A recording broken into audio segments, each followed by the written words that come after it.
Compasso Colab apresenta o podcast É o que Parece. Aquele que sabe o que contar. É o que Parece. Apresentação: José Francisco Queiroz e Antoninho Rossini.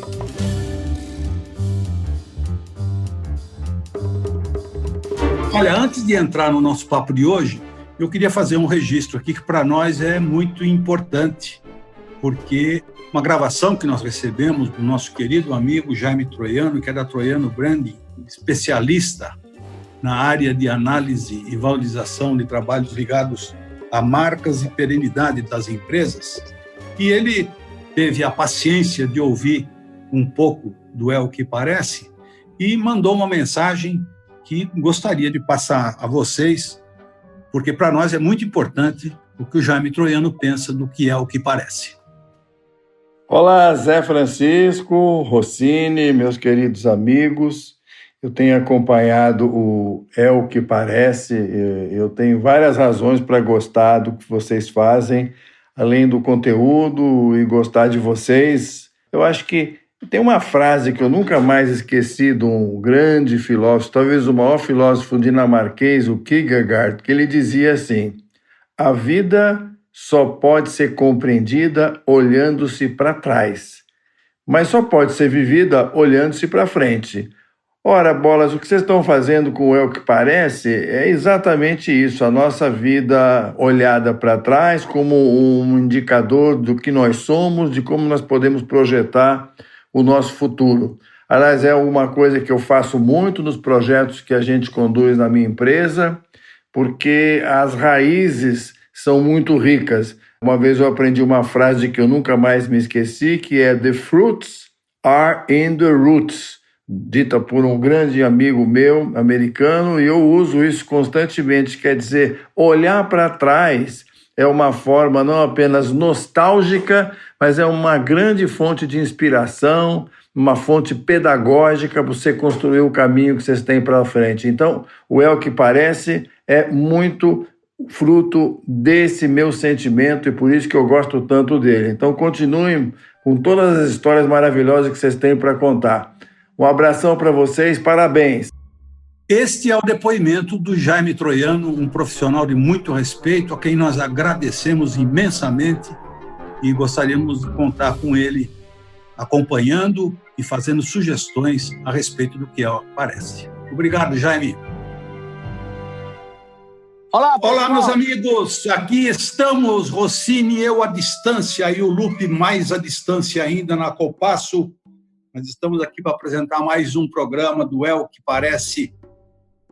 Acho que essa frase nunca serviu tanto, não, Rossini? Do jeito que as coisas estão, a gente falar de É o que Parece, será que é o que parece mesmo o que está acontecendo tudo aí? É premonição, Zé. Nós jogamos uma dúvida no ar e percebemos que essa dúvida assumiu interplanetariamente, porque só se tem dúvidas hoje. As certezas são dúvidas. O legal é que a gente está feliz, né, Zé? Conversando com um pessoal gostoso de conversar, ouvindo comentários de quem nos ouve, recebendo mensagens.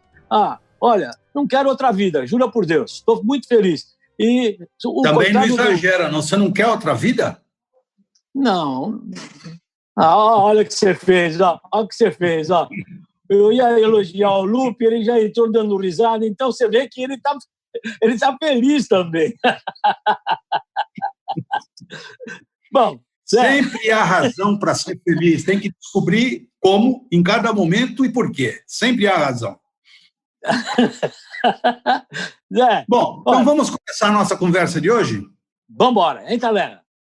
Então, eu resgatei aqui uma correspondência que eu recebi do SEMP, que é o Conselho Executivo de Norma Padrão, um pouco antigo, tem 6 meses.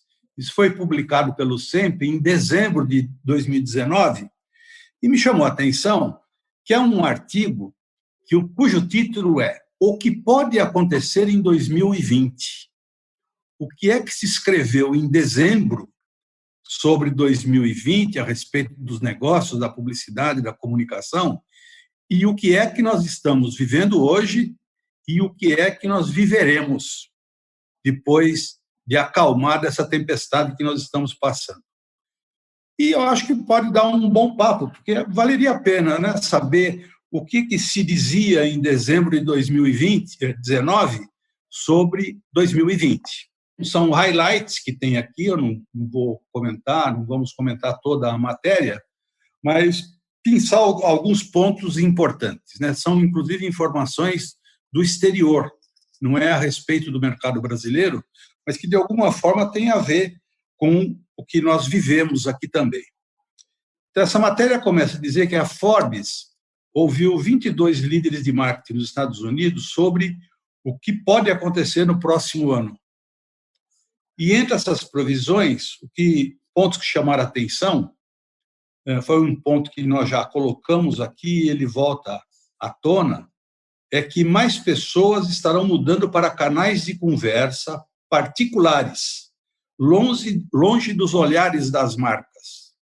Quer dizer, já se esperava para 2020 um relacionamento mais intenso entre as pessoas, que acho que se agravou com esse momento que nós estamos vivendo, que até por falta de alternativa, mesmo à distância, os relacionamentos entre as pessoas se enfatizaram, né? É o que nós temos visto hoje com toda essa pandemia que nós estamos vivendo. Um segundo ponto, que aí sim tem a ver com a comunicação, e acho que vale, independente da crise, está entre aspas essa frase. Pare de encher os consumidores com conversa mole. O engajamento só funciona quando você é interessante, quando você faz conexão emocional com as pessoas. É uma verdade, não é uma novidade, mas com a entrada franca, enorme, da relação entre as pessoas, de todos darem sua opinião e quererem passar informação, se recebe muita conversa mole, essa é a verdade, né? E é óbvio que, para a comunicação, isso não é interessante. O que é importante é você saber comunicar algo que seja de relevante, seja de interesse do consumidor, seja para prestar um serviço, seja para consumir uma marca. Concordo plenamente, Zé Francisco. As coisas estão mudando com uma rapidez enorme, estonteante. Então, a comunicação é um elemento básico, basilar para tudo que gira hoje no mundo. Vivemos na era da informação. E do ponto de vista mercadológico, que é onde a gente tem o foco mais direcionado, se percebe mais ainda. Recentemente, eu assisti a uma live de influenciadores digitais que eles próprios, de uma atividade novíssima, estão se reajustando a essa nova realidade. Por exemplo, eu ouvi uma pessoa falando sobre modo de vida, estilo de vida, beleza, que não há mais tanto interesse das pessoas. Por quê? Porque o confinamento levou essas pessoas a descobrirem internamente, nos seus lares, formas de poder preencher aquele espaço que antigamente era muito mais livre. Então, há hoje uma mudança, inclusive, dos influenciadores digitais. Essa influência digital, ela não vai morrer, evidentemente, ela nasceu ontem, mas ela vai ter que se ajustar a essa nova realidade planetariamente. Olha, concordo, Rossini, plenamente com essa sua observação, por isso que nós estamos passando. Eu queria acrescentar um ponto de vista a esse respeito, porque a influência que esses influenciadores vêm tendo, que é uma coisa nova na comunicação, a base deles é a informação, que é válida, que é perfeita, que é importante, que é hoje uma forma de comunicar interessante. Só que, junto com isso, passa a existir um componente, por esse contexto todo que nós estamos vivendo, que é o da emoção. Então, a informação é importante, mas ela precisa conter elementos onde a emoção possa motivar o interesse por aquilo que está se falando, e não simplesmente passar a informação. Acho que isso é uma mudança grande que deve acontecer com os influenciadores de uma maneira geral. Eu queria até oferecer mais um adendo ao adendo que você ofereceu. A preocupação hoje desses influenciadores é encontrar focos para falar sobre a saúde mental, por exemplo, o relacionamento social, que são dois elementos absolutamente imprescindíveis para esses momentos que nós estamos vivendo. Saúde mental. Imagina você, uma quarentena, um casal, ou que seja uma família com 2 filhos, vivendo num apartamento ou a casa, no dia a dia de 24 horas. Não é fácil. Então, há também uma necessidade de se focalizar com muita atenção de como se manter a saúde mental. A saúde mental, ela é intangível. Ela não está, por exemplo, num pronto-socorro onde o sujeito vai e diz: eu estou com uma dor na perna, doutor. E ele dá lá o analgésico, enfim, medica da forma que é. A saúde mental é de comportamento. Na verdade, esses influenciadores digitais perceberam que se trata de um nicho de complementação de informação fundamental. E é aquilo que você falou mesmo. Os influenciadores não inventam a roda. Eles usam a instrumentação, as informações colhidas, pesquisadas, garimpadas, para poderem despertar o interesse. Então, tem 2 focos hoje que eles estão direcionados. Para a saúde mental e para o relacionamento social. Imagina você, o garoto vai tomar banho, deixa o chuveiro aberto e a irmãzinha dele está esperando lá fora com frio, esperando o irmão sair, fala: mamãe, ele não quer desligar, não quer sair. Cria esse ambiente no relacionamento social. Então, é uma necessidade muito interessante que esses influenciadores já estão discutindo. Não será, para mim, não ocasionará nenhuma estranheza se muitos desses influenciadores não mudarem o foco dos seus trabalhos. O estilo de vida está praticamente, na minha visão, e desculpe se algum seguidor, alguém não concordar, mas o estilo de vida hoje desceu de patamar, desceu substancialmente de patamar. Hoje você não precisa mais sair de casa e frequentar um grande restaurante, até porque todos estão fechados.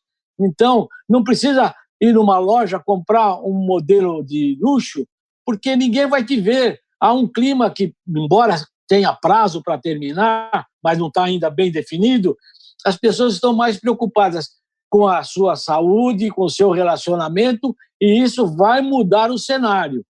O Lupe, que cuida de podcasts como ninguém, com a capacidade que tem, e é o nosso mentor, há de concordar de que esse ambiente vai ser absolutamente alterado e não vai demorar muito tempo. A televisão exerce um poder muito grande em tudo isso, Zé Francisco.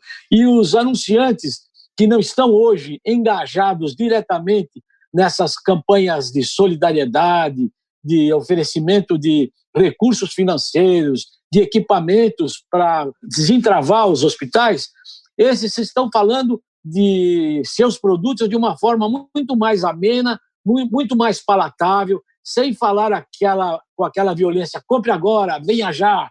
Eu acho isso muito legal. E a propaganda não vai morrer por causa disso, não. Pelo contrário, o que ela tem que fazer é se preparar para esse novo mundo que vai surgir e já está surgindo, viu, Zé? Quebrando um pouco o gelo, você mencionou a imagem do banheiro aí. Tem uma frase de banheiro que é muito boa, né? 1 minuto depende de que lado da porta do banheiro que você está. Caros amigos, seguidores, amigos, ouvintes, que pela primeira vez, esse é o José Francisco Queiroz. Ele não perde uma oportunidade para contar as suas piadas e as suas falas filosóficas. Tem uma que eu não esqueço. E ele temos a matéria do SEMP, então? Só então, mas eu quero dizer, rapidamente, como você gosta sempre de ver o lado bom da laranja, eu nunca sei qual é, mas de qualquer maneira, isso é muito gostoso a gente falar.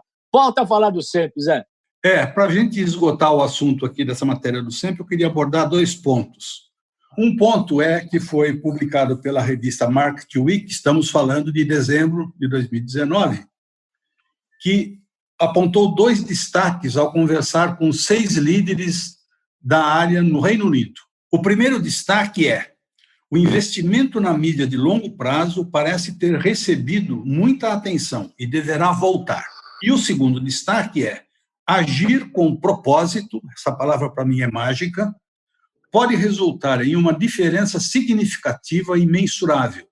Simplificando, vamos passar de anúncios para atos. Acho que isso corrobora muito o que você acabou de expor, assim. Eu acho que nós deveremos, óbvio, estamos passando por um momento diferente, mas é momentâneo, e o que vai restar é o que vai sobrar desse novo comportamento das pessoas em relação à sua vida e à sua maneira de pensar e consumir. Acho que é isso mesmo. Isso, Zé, concordo plenamente com o que você falou, só que eu gostaria de acrescentar um fato que é uma dúvida que eu tenho e vamos dividir.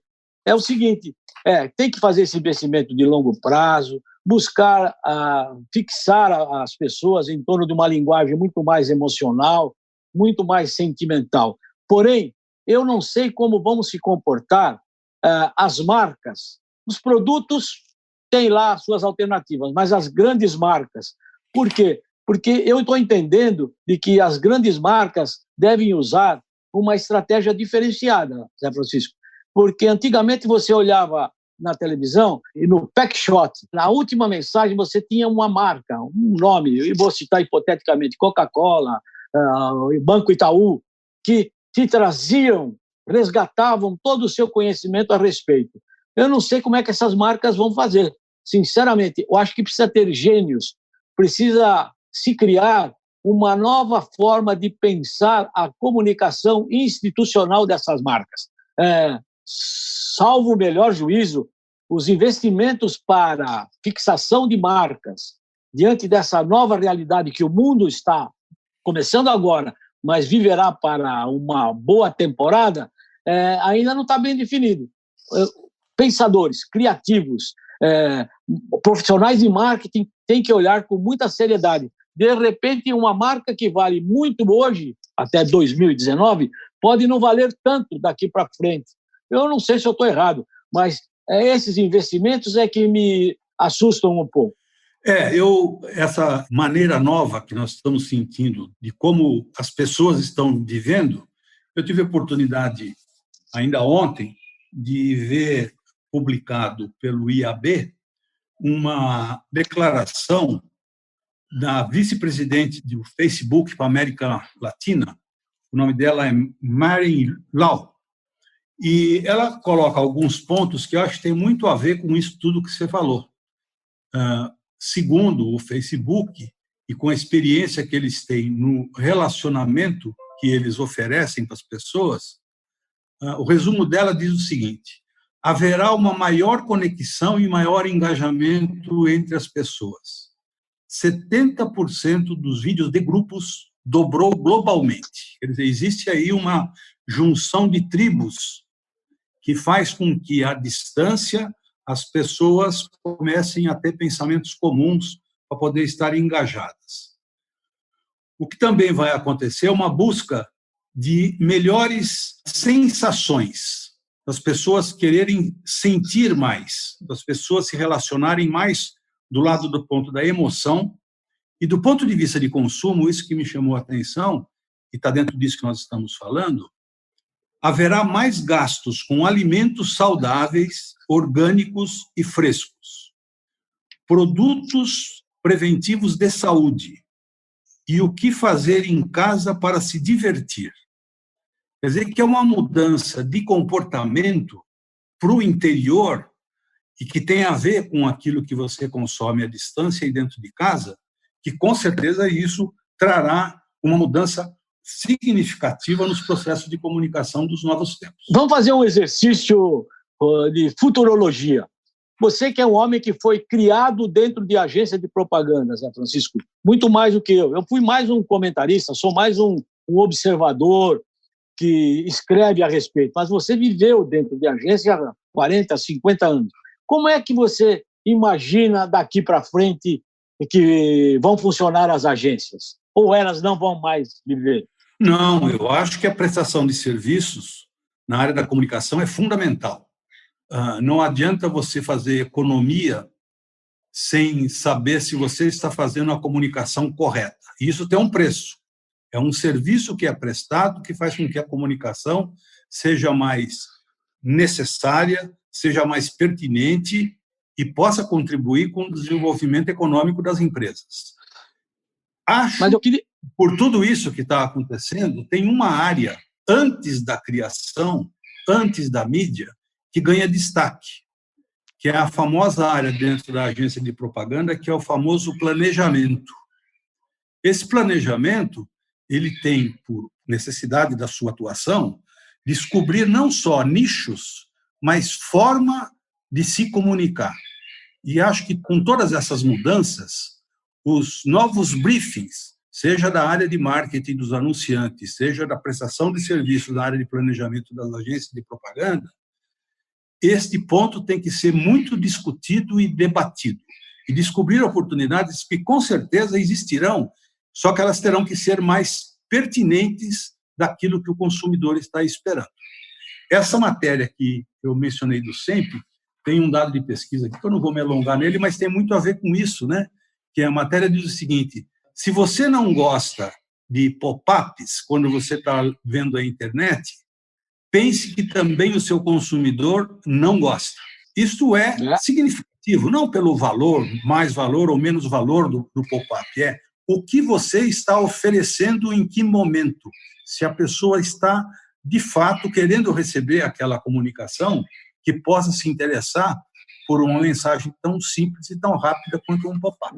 Esse é o caminho. Só que você não foi o futurólogo que eu gostaria, que você descrevesse um cenário.